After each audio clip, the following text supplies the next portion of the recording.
첫 번째 시간으로 21절부터 22절까지의 말씀을 가지고 한번 하나님의 말씀을 살펴보려고 합니다.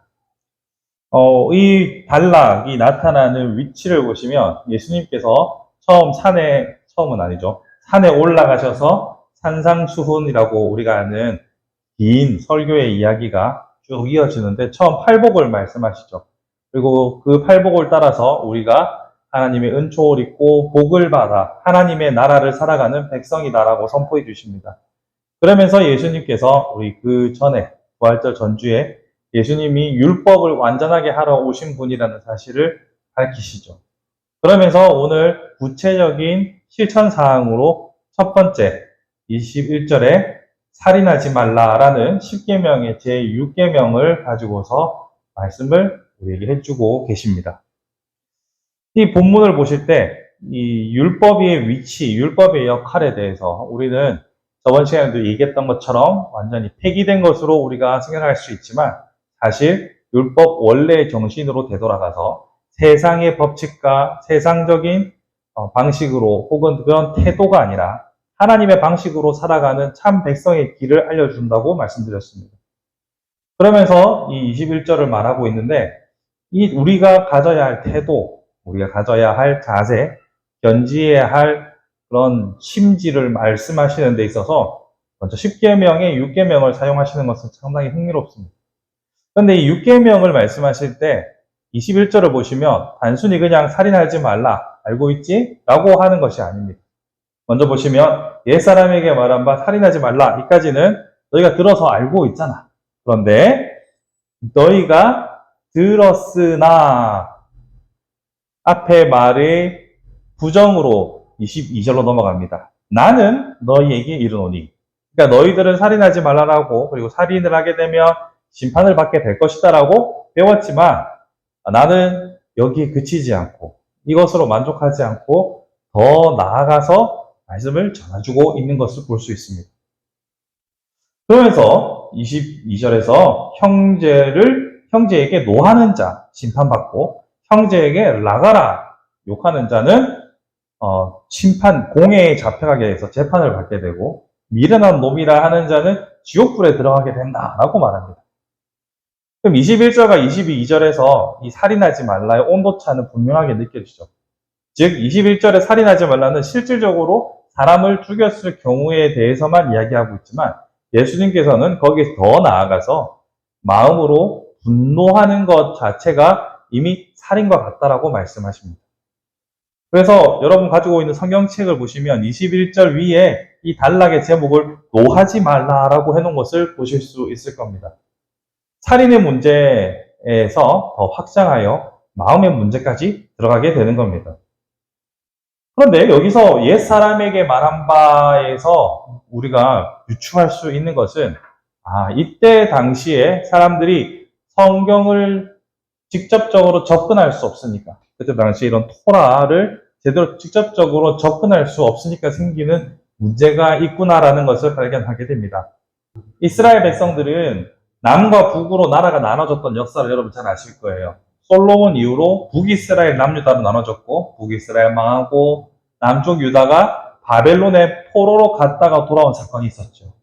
70년 정도 포로로 가 있었는데 70년의 역사를 통해서 그들이 쓰는 말이 바뀝니다.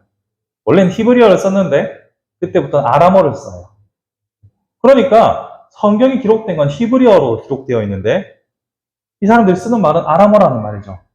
그러니까 이 성경을 제대로 이해하고 전승하고 가르치는 서기관들 외에는 이 성경을 접근하기도 힘들고 읽어낼 능력이 없었던 겁니다. 그래서 여러분 옛날에 패션 오브 크라이스트라는 영화 기억나십니까? 멜 깁슨이 만들었던 그 영화를 보시면 자막으로 나와 있어서 무슨 말인지 모르시겠지만 저도 무슨 말인지는 모릅니다만 그게 아람어로 배우들이 연기했어요. 그러니까 자기들 영어로 한 게 아니고 고증을 거쳐서 그 당시 아람어, 중동 시대에 쓰는 그 아람어로 연기를 했다는 것을 보실 수 있습니다. 그러니 이 사람들이 말씀을 제대로 직접 보고 이해할 수 있는 능력과 기회는 없었죠. 다만 전해주는 자들을 통해서 살인에 대한 이야기는 들었다는 겁니다. 그런데 이 살인에 대해서 실제로 사람을 죽이는 것만 사람들이 다루었다는 거예요. 그러나 예수께서는 율법의 정신과 태도를 강조하셨다고 했죠. 율법을 완성하러 오셨다고 했죠. 아니다. 단순히 사람을 죽이는 그 행위만을 얘기하는 것이 아니라 그 기저에 우리의 죄성과 우리의 마음과 생각을 다 감찰하시는 하나님 앞에서 온전히 행하라라고 가르쳐 주시는 겁니다. 그러면서 이때 당시의 구조를 보면 오직 행위로만 죄를 판단하는 바리새인들이 많이 책망을 받았던 오직 행위로만 죄를 판단하던 시대에 경종을 울리시는 겁니다. 마음의 죄로 인한 두려움을 예수께서는 이제는 가르쳐 주시는 거예요. 그러면서 22절에 형제를 향하여 노하는 자가 심판을 받게 되고, 21절에 보시면 살인하면 심판한다고 했는데 22절에서는 노하는 자마다 심판을 받는다고 말합니다. 감정적으로 누구를 향하여 분을 품었을 때 이미 그것은 살인과 같다라고 예수께서 가르쳐주고 계시는 거죠. 뿐만 아니라 나가라, 형제를 대하여 나가라 하는 자는 공회에 잡혀가고, 공회에 잡혀가는 게 뭐 심판받으러 가는 거잖아요. 나가라, 이거는 경멸하는 말, 무시하는 말입니다. 그러니까 첫 번째 마음을 품어도 문제요. 그것을 입으로 뱉어도 문제입니다. 그 마지막으로 미련한 자라고 말하는 것도 지옥불에 들어간다고 말하죠. 여기서 미련한 자, 라가랑 비슷한 것 같지만 라가는 그냥 경멸하는 겁니다. 라카, 그냥 경멸하는 말이고 미련한 자, 이건 모로스라는 건데 모로스는 정죄하는 겁니다. 정죄. 죄를 저주, 정죄하는 겁니다. 이 모로스가 구약시대에 어디서 나오냐면요. 모세가 이스라엘 백성들을 향하여서 민수기 20장 10절을 보시면 모세가 백성에게 마라라고 말합니다. 그러고 나서 모세가 바위 2번 쳐가지고 하나님께 책망받고 가나안 땅에 들어가지 못하게 되죠. 예수께서는 한 번도 그들의 백성을 향하여서 배교자라고 하는 이 모로스를 쓰신 적이 없습니다. 구약의 마라, 신약의 모로스라는 말은 예수께서는 그들의 백성을 향하여서 쓰시지 않았었어요. 아무리 화가 나도 배교자라는 그런 말은 쓰시지 않았지만 모세가 그 말을 했을 때 하나님께서는 크게 책망하신 것을 볼 수 있습니다. 자, 그러니까 분을 품는 단계도 그냥 화가 난다 끝이 아니고 마음에 분을 품은 것, 입으로 뭐 욕을 퍼부은 것, 심지어 저주를 퍼붓는 것, 이 모든 것에 대해서 예수께서는 지금 경종을 울리고 있다는 사실을 보게 됩니다. 그런 의미에서 우리는 단순히 행위로 그리고 외적 행위를 통해서 죄의 문제를 고민하는 것을 넘어서서 우리의 마음을 스스로 돌아보고 감찰하는 삶의 태도에 대해서 생각해 보게 됩니다. 우리의 마음의 자세가 하나님 앞에서 과연 나는 정당한가? 나는 바른가? 옳은가?를 고민할 수 있어야 합니다. 그것이 가능하기 위해서는 선한 양심이 필요하겠죠. 양심은 뭡니까? 양심은 성경의 기준 안에서 이 성경의 기준을 벗어났느냐 아니면 그 길에 있느냐인 것이죠. 말씀이 곧 하나님이시니 그 말씀의 기준이 된다는 것은 하나님의 기준 앞에 선다는 것이요. 그것은 예수께서 말씀하셨던 율법을 완전케 하시고자 하는 그 목적에 부합한 겁니다. 그렇기 때문에 말씀이 우리의 스탠다드, 기준이 될 수 있도록 하는 삶의 태도와 기도의 제목이 중요합니다. 우리는 말씀을 삶의 중심에 기본 골조다라고 고백하는 신앙 고백이 있지만 사실 안 그럴 때가 많아요.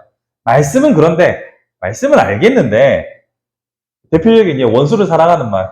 원수를 사랑하는 말은 알겠지만 못하겠다. 우리가 일반적인 제가 너무 일반화 시키는 걸 수도 있지만 큰 어려움이지 않습니까? 저도 여러분도 한 번씩 들어보셨겠지만 말씀을 인용해서 사람은 외모를 보거니와 나는 사람이다 라고 늘 말하고 살아왔었습니다. 그러니 우리가 머리로는 알지만 우리의 마음과 몸이 따라가기 어려운 순간들은 날마다 경험하는 성도로서의 고민입니다. 그런 의미에서 우리의 기도 제목은 더욱더 말씀이 나를 더욱더 주장할 수 있도록 기도하는 것, 이것이 우리의 삶의 태도에 매우 중요한 일이라고 생각합니다.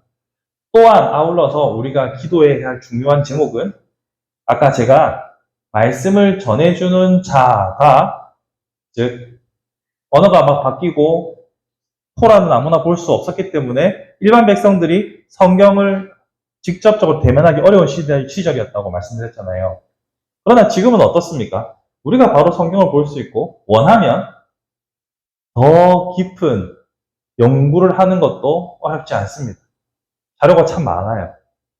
그러니 우리가 하나님을 더욱더 알자, 깊이 알기를 원하는 삶의 태도도 매우 중요합니다.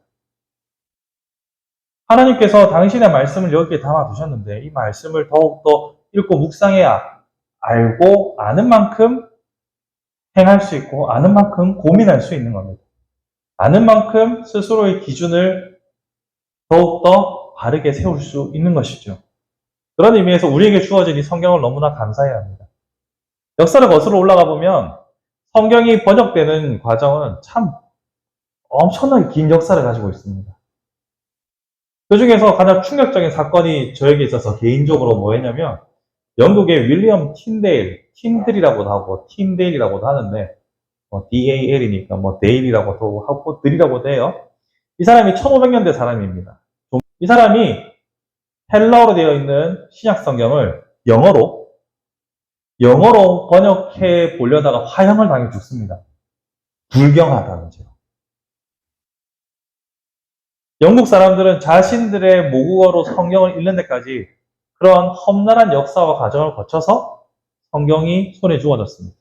우리 또한 마찬가지죠. 많은 세월이 거쳐서 많은 사람들의 노력과 수고와 희생을 통하여서 오늘날 우리에게 주어진 것입니다. 그러니 여러분이 성경을 볼 때마다 감사하는 마음으로, 기쁜 마음으로 더욱더 열심히 말씀 속에 하나님의 뜻을 찾아가고자 애를 쓴다면 우리는 더욱더 선한 양심으로 율법을 완전케 하는 삶을 살아갈 수 있을 거라 생각합니다. 행위가 중요한 게 아니라 마음을 보시고 중심을 감찰하시는 하나님 앞에서 바르게 살 수 있다는 말이죠. 또한 아울러서 당부드리고 싶은 것은 이 말씀을 전하는 그때 당시의 서기관과 같은 역할을 제가 지금 하고 있는데 물론 듣는 여러분들 뿐만 아니라 유튜브를 통해서도 보는 많은 분들이 있습니다. 사실 우리 출석 성도에 비하면 조회수는 꽤 많은 편이잖아요. 저의 이 입술을 통하여서 선한 영향이, 선한 은혜가 흘러갈 수 있도록 여러분들이 기도해 주시면 또 좋겠다는 생각이 들었습니다. 저는 정말 궁금해요. 사실 구독하시는 분이 누군지도 저는 알 수가 없고 조회하신 분이 누군지도 알 수가 없잖아요. 그런데 이 많은 조회수 누군가는 보았을 거 아닙니까? 100여 명의 사람들이 이것을 보고 있다는 얘기인데 그분들에게 하나님의 선한 영향력이 흘러갈 수 있도록 기도해 주시면 참 감사하겠습니다. 그들에게 또 누군가에게는 위로가 될 것이고 누군가에게는 새로운 길이 열릴 수 있다는 기대를 저는 사실을 하거든요. 그래서 말씀을 전하는 저를 위해서도 기도해 주시면 감사하겠습니다. 말씀을 정리해 볼게요. 예수께서 율법의 새로운 정의를 가르치시면서 더 이상 행위로만 판단하는 죄의 문제가 아니라 마음의 문제로 율법을 가져오십니다. 마음의 문제라는 곧 태도를 말씀하시는 거죠. 그 태도 중 첫 번째, 노하지 말라라고 하십니다. 이게 어디 마음대로 됩니까? 성경이 노하지 말라는 것은 교회 몇 달만 다녀도 다 압니다. 하지만 그렇게 안 됩니다.